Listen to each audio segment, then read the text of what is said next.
invite you to my little adventure through the satisfaction of sound. Every Wednesday and Sunday, you will get my new clips. So follow me, subscribe, and click on the notification bell to be part of this little adventure. I like to help you to relax and to just enjoy the moment. This is why I love to read, because everyone likes to relax while somebody else will read a book for you. This is why I will read Horten Hears a Who.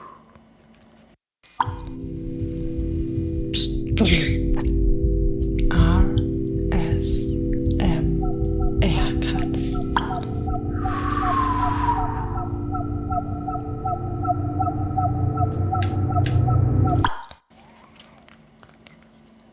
This story is from Dr. Seuss, and he have a lot more. I read for you sometimes. But I can tell you there is also a movie from Horten Hears a Who. Let me know in the comments if you already saw the movie Horten Hears a Who. And if not, look it now and then tell me after if you liked it. And now I will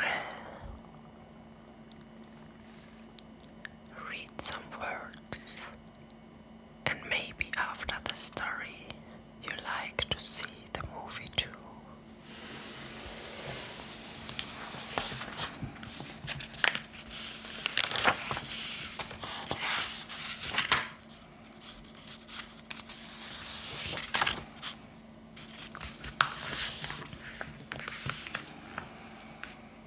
On the 15th of May, in the jungle of Nool, in the heat of the day, in the cool of the pool, he was splashing, enjoying the jungle's great joys, when Horten the elephant heard a small noise.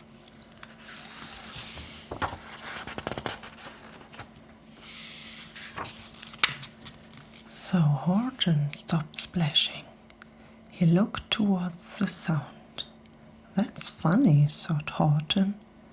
There is no one around. Then he heard again, just a very faint yelp, as if some tiny person were calling for help. I help you, said Horten, but who are you? Where? He looked and looked. He could see nothing there but a small speck of dust blowing past through the air.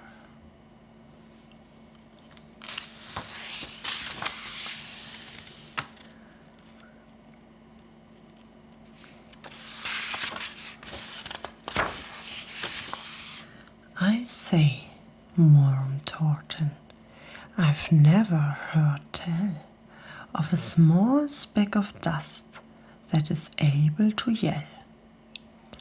So you know what I think. Why, I think that there must be someone on top of that small speck of dust. Some sort of creature of a very small size, too small to be seen by elephants' eyes.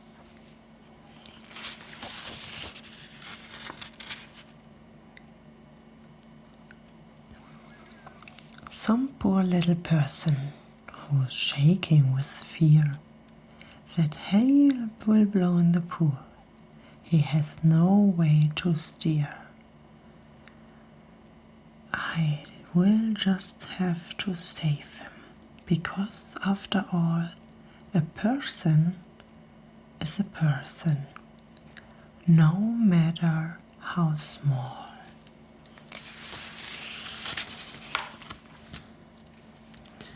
So gently and using the greatest of care, the elephant stretched his grey trunk through the air, and he lifted the dust, speak and carried it over, and placed it down safe on a very soft clover.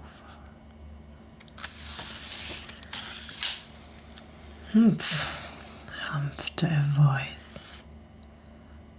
'Twas a sure kangaroo, and the young kangaroo in her posh said humph too. Why, that speck is as small as the head of a pin, a person on that. Why, there never has been. Believe me, said Horten, I tell you sincerely, my ears are quite keen, and I heard him quite clearly. I know there is a person down there, and what's more, quite likely there's two, even three, even four, quite likely. A family for all that we know, a family with children just staring to grow. So please, Horten said, as a favor to me, try not to disturb them. Just please let them be. I think you are a fool, laughed the sour kangaroo. And the young kangaroo in her porridge said, me too. You're the biggest blame fool in the jungle of Nool. And the kangaroos plunged in the cool of the pool. What terrible splashing the elephant frowned. I can't let my very small person get drowned. I've got to protect them. I'm bigger than they. So he plucked up the clover and hustled away. Through the high jungle, trees tops, the news quickly spread. He talks to a dust speck. He's out of his head. Just look at him walk with that speck on that flower. And Horten walked worrying almost an hour. Should I put the speck down? Horten thought with alarm.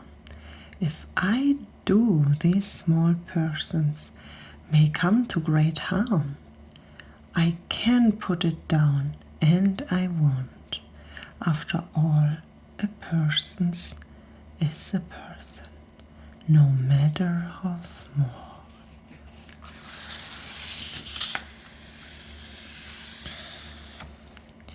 Then Horten stopped walking. The speck voice was talking. The voice was so faint he could just barely hear it. Speak up, please, said Horten. He put his ear near it. My friend, came to the voice. You are a very fine friend. You helped us folks on the dust speck no end. You saved all our houses, or ceilings and floors. You saved all our churches and grocery stores. You mean, Horten gasped, you have buildings there too? Oh yes, piped the voice. We most certainly do. I know, called the voice, I'm too small to be seen, but I'm mayor of a town that is friendly and clean. Our buildings to you would seem terrible small, but to us who aren't big, they are wonderfully tall. My town is called Whoville, for I am a Who, and we Whos are all thankful and grateful to you. And Horten called back to the mayor of the town, You're safe now, don't worry. I won't let you down. But just as he spoke to the mayor of the speck, 3 big jungle monkeys climbed up Horten's neck. The Wickersham brothers came shouting, What rot! This elephant's talking to whos who are not. They aren't any whos, and they don't have a mayor, and we are going to stop all this nonsense. So there. They snatched Horten's clover. They carried it off to a black-bottom eagle named Floodikoff. A mighty strong eagle of very swift wing. And they said, Will you kindly get rid of this thing? And before the poor elephant even could speak, that eagle flew off with the flower in his beak. All that late afternoon and far into the night, that black-bottomed bird flapped his wings in fast flight, while Horten chased after with groans over stones that teared his toenails and battered his bones, and begged, Please don't harm all my little folks who have so much right to live as us bigger folks do. But far, far beyond him, that eagle kept flapping, and over his shoulder called back, Quiet your yapping. I will fly the night through. I'm a bird, I don't mind it. And I'll hide this tomorrow, where will you never find it. And at 6 the next morning, he did it. It sure was a terrible place that he did it. He let that small clover drop somewhere inside of a great patch of clovers 100 miles wide. Find that, sneered the bird, but I think you will fail. And he left with a flap of his black-bottomed tail.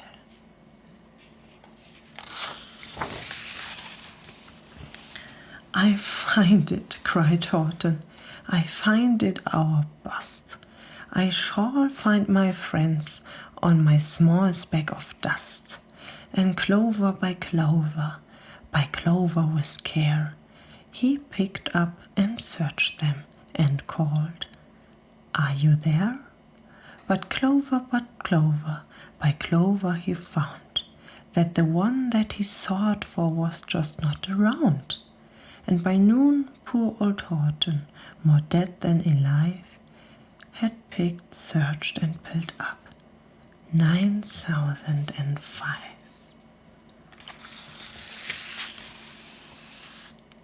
Then on through the afternoon, hour after hour, till he found them at last on the 3 flower. My friends, cried the elephant, tell me, do tell, are you safe? Are you sound? Are you whole? Are you well? From down on the speak came the voice of the mayor. We really had trouble, much more than our share. When that black-bottom birdie let go and we dropped, we landed so hard that our clocks have all stopped. Our teapots are broken, our rocking chairs smashed, and our bicycle tires all blew up when we was crashed. So Horten, please, pleaded the voice of the mayors, will you stick by us who's while we're making repairs? Of course, Horten answered, of course I will stick. I stick by you small folks, through thin and through thick. Humph, the voice. For almost 2 days you've run wild inside, and chatting with persons who never existed. Such caragons in our peaceable jungle. We've had quite enough of your beloved bungle. And I'm here to state, snapped the big kangaroo, that your silly nonsensical game is all through. And the young kangaroo on his perch said, me too.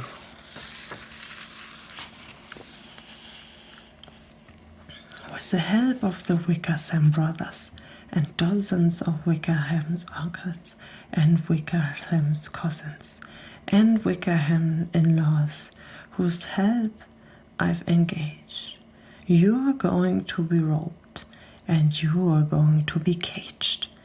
And as far you dost speak, that wood shall boil in a hot steaming kettle of Besley nut oil. Boil it? Gasped Horten. Oh, that you can't do. It's all full of persons. They'll prove it to you. Mr. Mayor, Horten called. Mr. Mayor, you've got to prove now that you really are there. So call a big meeting, get everyone out, make every who holler, make every who shout, make every who scream. If you don't, ever who is going to end up in a hazelnut stew. And down on the dust speak the scared little mayor quick, called a big meeting in Whoville town square. And his people cried loudly, they cried out in fear, we are here, we are here, we are here. The elephant smiled, that was clear as a bell. You kangaroo surely heard that very well. All I heard, snapped the big kangaroo, was the breeze and the faint sound of wind through the far distant trees. I heard no small voices, and you didn't either. And the young kangaroo in her porch said, me neither. Grab him, they shouted, and cage the big dope. Lasso his stomach with 10 miles rope. Tie the knots tight so he will never shake loose. Then dunk the dump, speck and beasley no juice. Horten fought back with great vigor and vim, but the Wickersham gang was too many for him. They beat him, they mauled him, they started to howl him into the cage. But he managed to call to the mayor, don't give up. I believe in you all. A person, no matter how small. And you very small persons will not have to die if you make yourself heard. So come on now and try. The mayor grabbed the tom-tom. He started to smack it. And all over Whoville they whopped up a racket. They rattled tin kettles, they beat on brass, bends on garbage pail tops and old cranberry hurricanes. They blew on bazookas and blasted great toots, on clarinets, umpas and flutes. Great gusts of loud racket rang high through the air. They rattled and shook the whole sky, and the Maya called up through the howling mud, hullabaloo. Hey Horten, how's this? Is our sound coming through? And Horten called back, I can hear you just fine, but the kangaroo ears aren't as strong, cried as mine. They don't hear a thing. Are you sure all your boys are doing their best? Are they all making noise? Are you sure every hood down in Whovilla is working? Quick, look through your town. Is there anyone shirking? Through the town rushed the mayor, from the east to the west, but everyone seems to be doing his best. Everyone seemed to be yapping or yipping. Everyone seemed to be beeping or bipping. But it wasn't enough, all this ruckus and roar. He had to find someone to help him make more. He raced through each building. He searched floor to floor. And just as he felt he was getting nowhere, and almost about to give in despair, he suddenly burst through a door, and that mayor discovered one Shirky, quite hidden away in the Fairfax apartments. A very small Shirky named Yo-Yo was just standing and bouncing a yo-yo. Not making a sound, not a yip, not a chip. And the mayor rushed inside, and he grabbed the young twerp.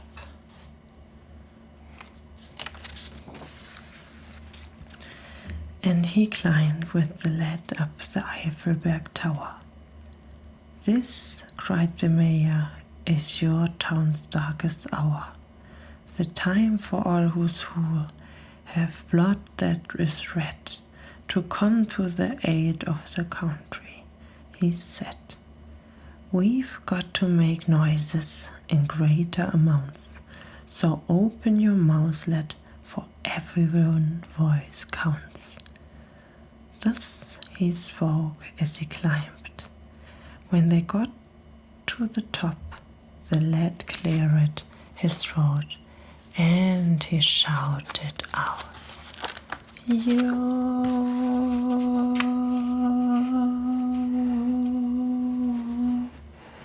And that yop, that one small extra yop put it over. Finally, at least, from that speck on the clover, their voices were heard. They rang out clear and clean, and the elephant smiled. Do you see what I mean? They proved they are persons, no matter how small, and their whole world was saved by the smallest of all. How true, yes, how true, said the kangaroo.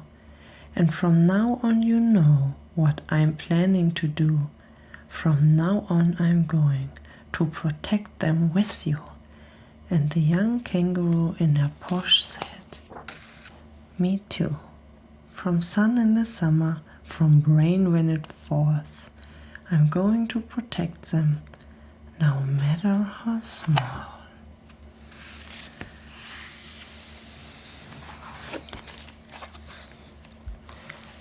This was the story of Horten Hears a Who.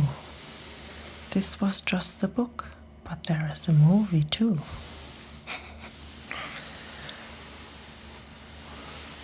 You have to watch it. And otherwise, when you feel tired, lay down yourself for a nice sleep. Put your warm blanket over you. Make yourself comfortable in a pillow if you are not already comfortable. And feel free to hear all of my other short stories or all of my other RSMR clips. My name is RSMR Katz, and together with you, I go off the adventure from sound. I am always happy when you feel good too. So if you like that story, like and comment. And as well, if you like, subscribe and hit the bell.